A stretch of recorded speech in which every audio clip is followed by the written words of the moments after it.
I gripped it firmly in my hand. I was torn whether I should really go ahead with it. My eyes turned to the woman in front of me.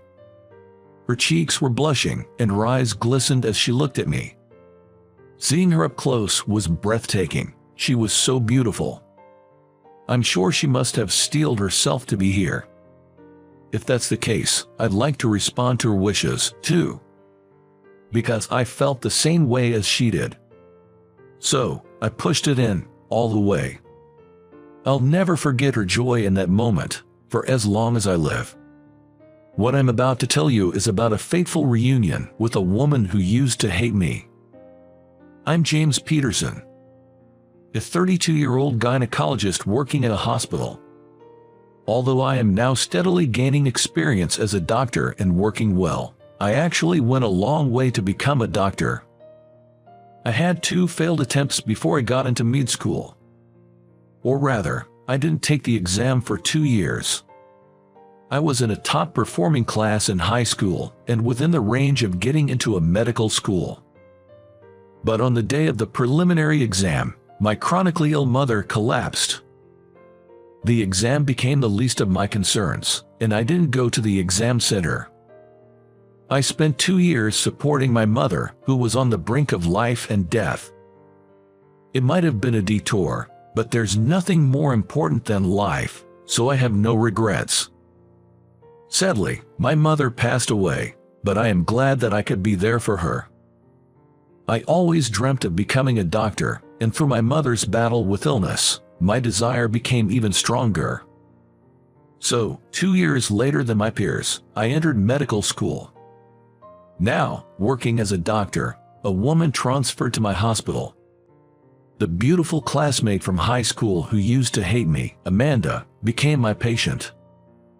Well, it would be more accurate to say that she was always competing with me, rather than hating me. Amanda and I went to the same preparatory school.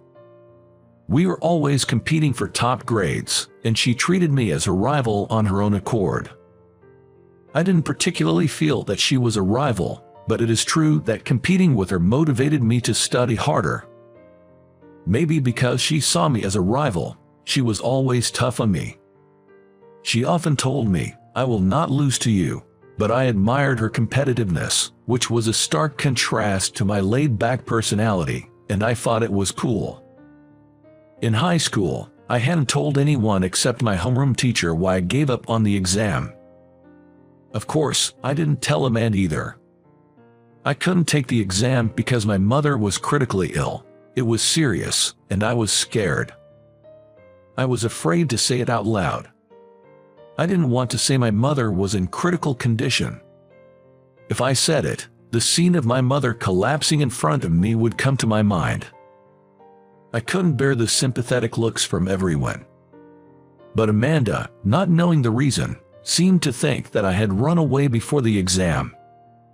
"You didn't have the confidence, and you ran away. Not even going to the exam site, you're such a coward." She insulted me like that and wouldn't talk to me from then on. She got accepted into a prestigious university. It was the university she had always claimed she would get into, since our freshman year of high school.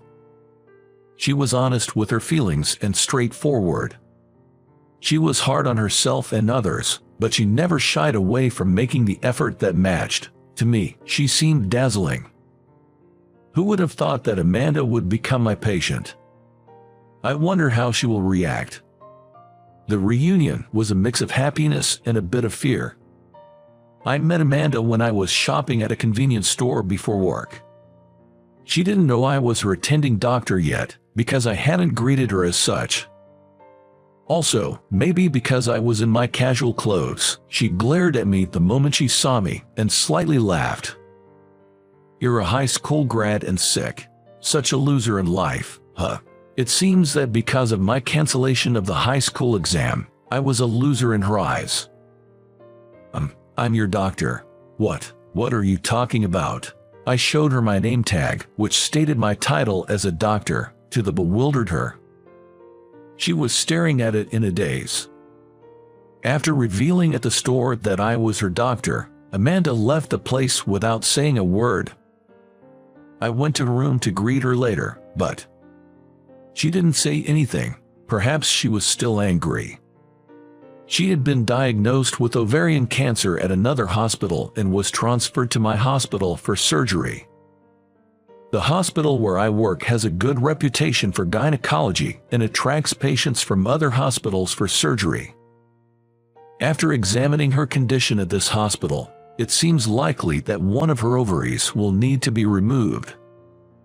The extent of the progression and the treatment plan after the surgery would be determined. But then, Amanda started saying something completely unexpected. "I'm not going to have surgery."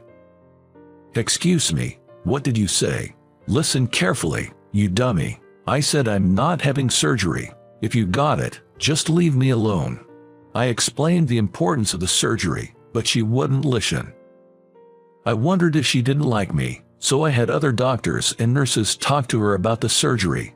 But no matter who talked to her, Amanda refused the surgery.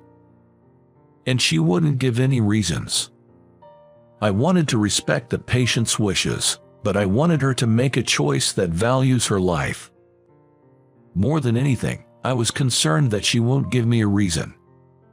One day, as I was troubled with how to deal with Amanda, I passed by her room and heard arguing voices from inside. "So it's going to be an ovarian removal, huh? We have to call off the engagement." I saw for the first time someone who had come to visit Amanda. He was raising his voice, sounding irritated at the patient. "One of my ovaries will still be left. There won't be any problem. You don't know that for sure.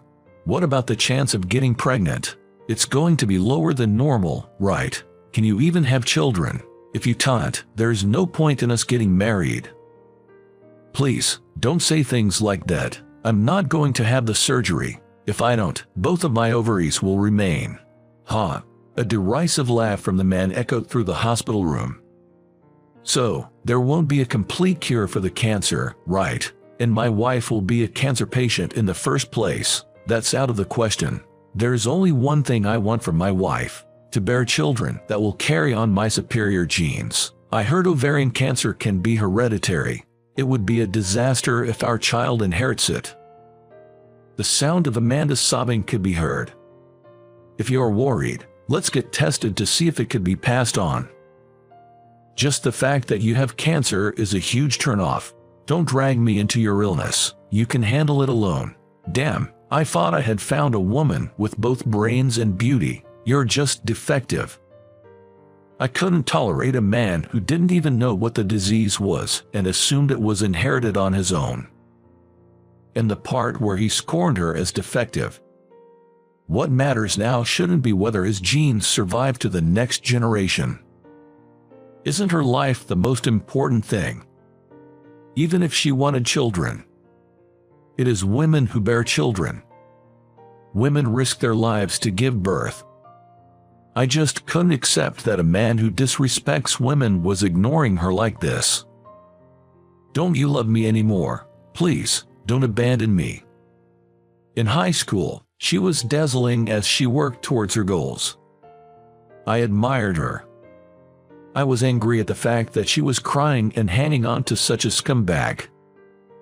Unable to stand it any longer, I entered the hospital room. "Nice to meet you, I'm Dr. Peterson, her primary physician." My sudden entrance seemed to surprise them. "I could hear you all the way from outside. You're not family, are you? If you're not, you should leave." My sharp words clearly irritated the man. "It's quite disrespectful of you. I've taken time out of my schedule for this woman. Even more reason for you to leave. Her valuable time is being wasted talking to you. If you're not idle, you should be on your way." Tisk. The man clicked his tongue, shooting Amanda a glare. "Is it okay if I leave? If I leave, it's really over between us, okay?" His tone seemed to contain a mocking laugh, as if he was making a fool out of Amanda. Watching her cling and cry, he seemed to find amusement. Amanda, her eyes moist, alternated her gaze between the man and me. The usually strong-willed Amanda was nowhere to be seen. That frustrated me. Do you need to cling to this kind of man? The Amanda I know wasn't someone who compromised on herself. I heard you studied a lot and got a job at a good company. You worked just as hard in college, didn't you? You're an amazing person. Marriage is supposed to be a lifelong decision, right? You don't deserve someone who neglects your life and talks about your genes and defects. The man shouted things like you, and you're mocking me, as he listened to my words. Amanda was quietly watching me. Unsuitable, perhaps. Her words sounded younger than Amanda I knew. At this moment, Amanda seemed like a lost child. Maybe she was doubting her path due to the harsh words from the guy. Yeah, he's unsuitable. There should be someone else who will appreciate and cherish a hard worker like you, so don't lower yourself to the level of a scumbag like him. Upon hearing my words, Amanda closed her eyes and took a deep breath. When she opened them again, there were no signs of tears. Her eyes now regained their shine as she stared down at the man. We're done. Leave now. You sure you want to talk to me like that? I might forgive you if you apologize now. The man's earlier bravado was gone, and it was obvious that he was bluffing. He'd initiated the cruel conversation, but now he was unsettled by her desire to break up. I've had enough. We're finished. I'm glad I found out how small-minded you are before our marriage. What was I thinking? How did I not notice until now? I can't stand people who look down on the sick, or who see women as mere tools for childbirth. I'm baffled as to what I ever saw in you. Leave right now. The man was speechless, having been chastised by the woman he once looked down upon. I opened the door to the hospital room, gesturing outward with my hand. Then, with a smile, I said, "Please never come back." The man looked frustrated and fled back. With just the two of us in the hospital room, I asked for her permission and took a seat by the bed. Sorry for eavesdropping and barging in, but that guy, he's an absolute jerk. I couldn't stand it. Eavesdropping isn't a good hobby, but I'll forgive you. He used to have his gentle moments, but he showed his true colors when I fell ill. Yet, I was already in love with him, shamefully clinging to him. I wonder if my illness weakened me. Did you refuse surgery for his sake? She nodded slightly. It seemed she thought that if she didn't have her ovaries removed, he would stay by her side. But doing so wouldn't cure her illness. Maybe her mental was also weakened by the illness to the point where she didn't understand that. She laughed self-deprecatingly. Oh, you've seen an embarrassing side of me. I feel completely exposed. She seemed a bit embarrassed. But it might not be fair that she was the only one whose secret was known. I've also hidden something. Can I share it with you? I felt the need to reveal why I didn't take the college entrance exams. I told her about how my mother fell ill, how critical her condition was, and that I had to postpone my exams for 2 years to take care of her. Once I finished, she hit me gently with her pillow. Why didn't you tell me that? At such a tough time, I accused you of running away, didn't I? That's awful. I didn't want to worry you, so I couldn't say it. I thought getting pity would be painful, too. Saying this, she hit me again with her pillow. It didn't hurt at all, but each hit made a comical sound. Why should I be considerate of you, my rival? Why won't worry about you? I told you to keep up with me, didn't I? I'll go to college first and work hard so you can't catch up, but I still want you to chase me. At her typical words, I couldn't help but laugh. So, she wouldn't pity me, huh? It seems that I had misunderstood her. From there, we were engrossed in stories from our student days. She, who had been crying in front of her boyfriend until just now, was regaining her energy, occasionally showing anger or laughter. This is the way she should be. Her clinging to such a terrible guy is just not like her. So, what will you do about the surgery? She looked at me blankly before laughing defiantly.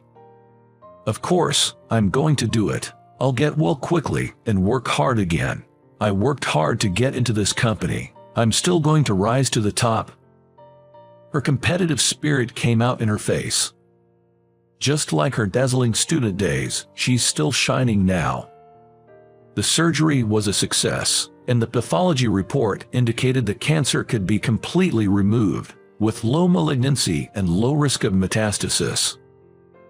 At her request, genetic testing was done, which showed no genetic risk for cancer. Both she and I were relieved. During her hospitalization, we talked every day, and the distance between us seemed to have closed. I enjoyed the time I spent talking to her outside my working hours.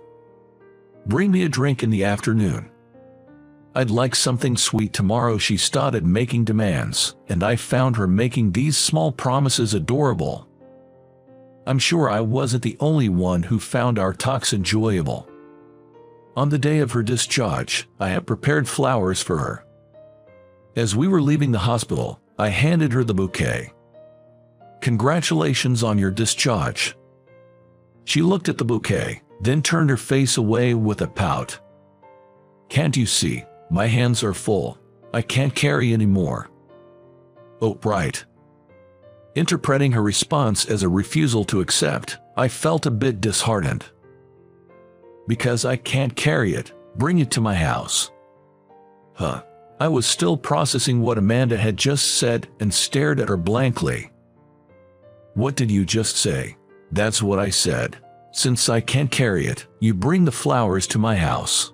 "Well, Amanda, I don't know where your house is." She then placed a piece of paper with something written on it in my pocket. I reached into my pocket and felt the paper. "What's written here?" When I asked, she replied, "My contact and address. You'll need to bring flowers. Call me after work." It seemed that Amanda is willing to see me outside the hospital. I clenched the piece of paper in my hand. I was hesitant about whether I could really keep this in my pocket just like this. While thinking about what to do, I looked at Amanda, who was standing in front of me. She was there, her cheeks turning red, her eyes moist as she looked at me. Surely, she had made up her mind to be here with me. If that's the case, I'd like to respond to her wishes, too. After all, I feel the same way about her. That's why I firmly pushed the paper into the depth of my pocket. "Even if you ask for this back, I won't return it." Hearing my words, she seemed to relax. Perhaps she had been tense as well.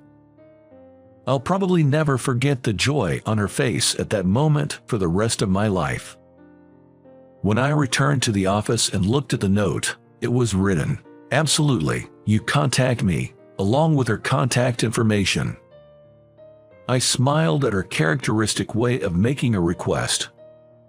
In the evening of that day, after finishing my work, I quickly contacted her and rushed to her house to deliver the bouquet. I hadn't run like that in years. Now, 2 years later, I live with my wife, Amanda. We do fight a lot, but my wife, who still looks pretty and cute when she's mad, makes me happy. All in all, I want to continue cherishing my wife, with both sweet and cool faces, who never fails to pack me a lunch filled with love.